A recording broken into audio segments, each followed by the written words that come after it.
Ichigo ichie the art of making the most of every moment the Japanese way. இதுதான் இந்த year நான் big பண்ணுற first நான் fiction book அப்படின்னு நினைக்கிறேன்.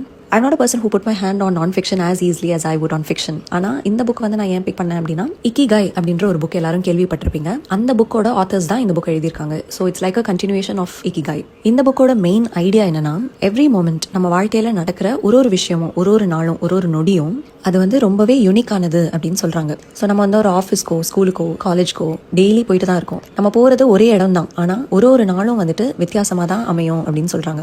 நம்ம யூஸ்வலாக இந்த ஒரு சென்டென்ஸ் சொல்லுவோம், ஓ இன்னைக்கு பண்ணலையா, சரி நாளைக்கு ஸ்கூல் போகும்போது பண்றேன், நாளைக்கு ஆஃபீஸ் போகும்போது பண்றேன் அப்படின்னு.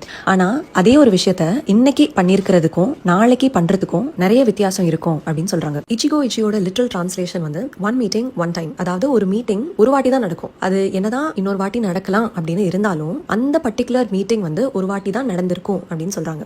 ஸ்பெயின்ல ஒரு மொனாஸ்ட்ரி இருக்கான். அங்க இருக்க மங்ஸ் எல்லாம் ஒருத்தர் பாத்துக்கும் போது என்ன சொல்லுவாங்க தெரியுமா? Brother remember one day you are going to die அப்படின்னு சொல்லிப்பாங்களாம். ஒவ்வொரு நிமிஷமும் நமக்கு கிடைச்சிருக்க gift and that we need to make the most out of it அப்படின்னு சொல்றதுக்காக தான் இதை சொல்றாங்க. எவ்வளோ சிம்பிளான விஷயத்துலயும் ஒரு மொமெண்டோட இம்பார்ட்டன்ஸை நம்ம மைண்ட்ஃபுல்லா ஃபீல் பண்ணணும் அப்படின்றதுக்காக ஒரு எக்ஸாம்பிள் சொல்றாங்க. ஒரு ஜாப்பனீஸ் டீ செரமனி இருக்கான்.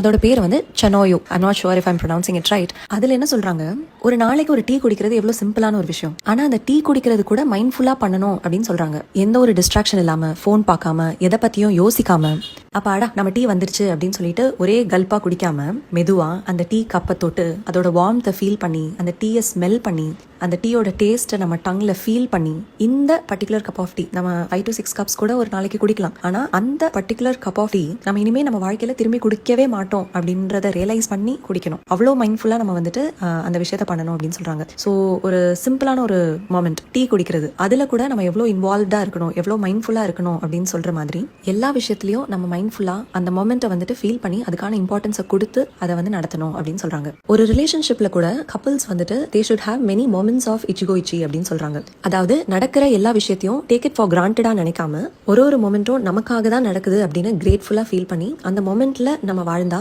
It will definitely lead to a very strong and healthy relationship அப்படின்னு சொல்றாங்க. I am definitely a very great fan of this concept. இந்த புக்குக்கு நான் 4.5 ஸ்டார்ஸ் கொடுப்பேன்.